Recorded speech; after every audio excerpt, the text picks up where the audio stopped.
എന്തുപറ്റി? എന്താ മുഖം വല്ലാതിരിക്കുന്നത്? ഏയ് ഒന്നുമില്ല. ചേച്ചിയെക്കുറിച്ച് ഓർത്തിട്ടാണോ? ആ അതല്ല. ഇപ്പോ ചന്ദ്രയുടെ ഏറ്റവും വലിയ കൂട്ടുകാരൻ ആരാണെന്നറിയോ? ശരത്ത. വളരെ അപകടം പിടിച്ചൊരു കൂട്ടുകെട്ടാ അത്. അവർ വിചാരിച്ചു കഴിഞ്ഞാൽ പലതും നടക്കും. നടന്നോട്ടെ, ഇപ്പോഴും നടത്തുന്നുണ്ടല്ലോ.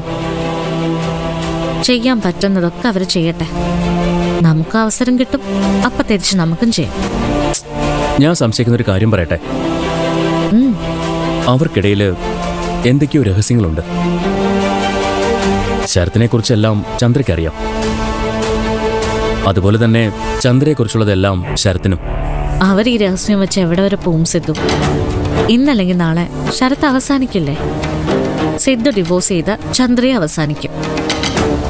അതിലേക്ക് എത്താനുള്ള ഒരു കാലതാമസം അത്രയല്ലേ ഉള്ളൂ. അതൊക്കെ ശരിയാ. പക്ഷേ ആ ലക്ഷ്യം അകന്നകന്ന് പോവല്ലേ ചെയ്യുന്നത്? എനിക്ക് അങ്ങനൊരു തോന്നല്. നമ്മുടേതല്ലാത്ത കാരണങ്ങൾ വന്ന് അതിനൊക്കെ ഓരോ തടസ്സങ്ങൾ ഉണ്ടാക്കിക്കൊണ്ടിരിക്കുവല്ലേ. ശരത്തിന്റെ വിധി അത് ഞാൻ തീരുമാനിച്ചതാ. അതിന് പക്ഷേ കാണാതായ എൻ്റെ അമ്മ തിരിച്ചു വരണം. പക്ഷെ ഡിവോഴ്സ് ചെയ്യാൻ അതിൻ്റെ ആവശ്യമില്ലല്ലോ. അതോടനെ ചെയ്യാൻ പറ്റില്ലേ സിദ്ധുവിന്? ആദ്യം ആ വിഷ്ണുവിനെ ജാമ്യത്തിലിറക്കണം. എങ്കിലേ മ്യൂച്വൽ പെറ്റീഷൻ ഫയൽ ചെയ്യാനായിട്ട് പറ്റൂ. ഇറക്കണം.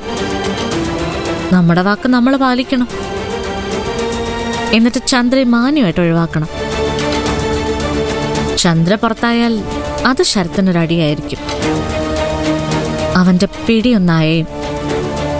അങ്ങനൊരു സാഹചര്യ എനിക്ക് വേണ്ടതാ. നോക്കാം. ഉടനെ തന്നെ ഡിവോഴ്സ് പെറ്റീഷൻ മൂവ് ചെയ്യാനുള്ള വഴികൾ ശരിയാക്കാം.